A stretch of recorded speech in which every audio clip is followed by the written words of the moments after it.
ईश्वरीय मार्गदर्शन और मानवीय दुराग्रह। आयत 211 वस्अलहुम अनिल क़र्यति अल्लती कानत हादिरतल बहरी इज़ यादून फ़िस्सब्ति इज़ तअतीहिम हीतानुहुम यौम सब्तिहिम शुर्रअन व यौम ला यस्बितून ला तातीहिम कज़लिक नब्लूहुम बिमा कानू यफ़्सुकून अनुवाद। और उनसे पूछो उस बस्ती के बारे में जो समुद्र के किनारे बसी हुई थी, जब वे शनिवार के दिन अपनी सीमा का उल्लंघन करते थे।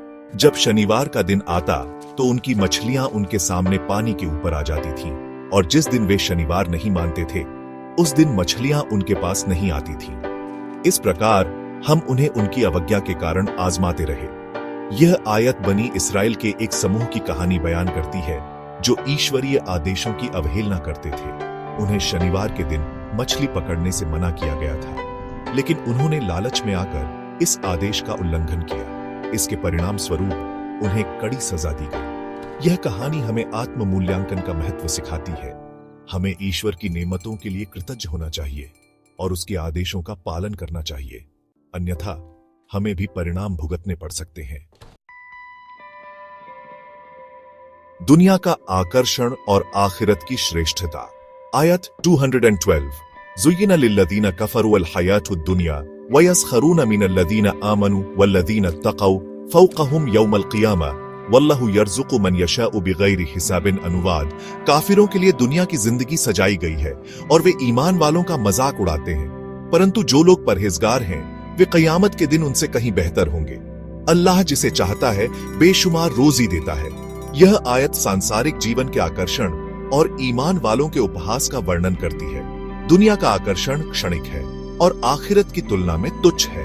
हमें सांसारिक सुखों से विचलित नहीं होना चाहिए, बल्कि आखिरत की तैयारी करनी चाहिए। जो लोग अल्लाह से डरते हैं और नेक काम करते हैं वे आखिरत में उच्च स्थान प्राप्त करेंगे। हमें हमेशा याद रखना चाहिए कि अल्लाह सबसे बड़ा दाता है और वही हमें रोजी प्रदान करता है। अल्लाह की रोजी एक परीक्षा और एक नेमत। यह आयत हमें याद दिलाती है कि अल्लाह की रोजी केवल धन और संपत्ति तक सीमित नहीं है। यह स्वास्थ्य, ज्ञान, प्रेम और अन्य सभी नामतों को शामिल करती है। हमें अल्लाह की दी हुई हर नेमत के लिए शुक्रगुजार होना चाहिए और उसे दूसरों के साथ बांटना चाहिए।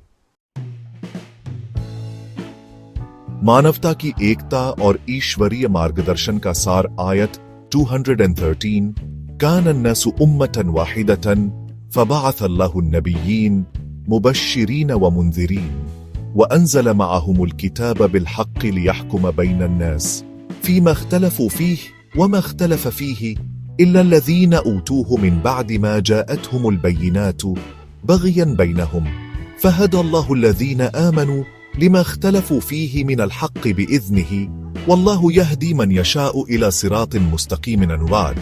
सारे लोग एक ही समुदाय थे, फिर अल्लाह ने नबियों को शुभ सूचना देने वाला और डराने वाला बनाकर भेजा और उनके साथ सत्य के साथ किताब उतारी ताकि वह लोगों के बीच उनके मतभेदों का फैसला करे।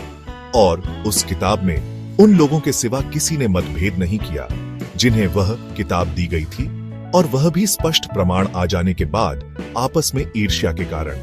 फिर अल्लाह ने ईमान लाने वालों को अपने हुक्म से उस सत्य की ओर मार्ग दिखाया जिसमें वे आपस में मतभेद कर रहे थे। अल्लाह जिसे चाहता है सीधे रास्ते की ओर मार्गदर्शन करता है। यह आयत मानवता की एकता, नबियों और किताबों का उद्देश्य और मतभेदों की उत्पत्ति का वर्णन करती है। अल्लाह ने सभी लोगों को एक ही स्रोत से बनाया है, लेकिन समय के साथ लोगों के बीच मतभेद पैदा हो गए। अल्लाह ने नबियों को भेजा और किताबें नाजिल की ताकि लोगों को सीधा रास्ता दिखाया जा सके और उनके मतभेदों को सुलझाया जा सके। लेकिन कुछ लोगों ने ईर्ष्या और अहंकार के कारण मतभेदों को जारी रखा। हमें अल्लाह के मार्गदर्शन का पालन करना चाहिए और मतभेदों को भुलाकर एकजुट रहना चाहिए।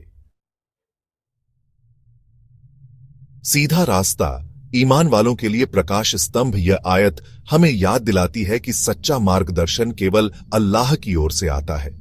हमें हमेशा ईश्वरीय मार्गदर्शन की तलाश करनी चाहिए और अहंकार और हठ को त्याग देना चाहिए।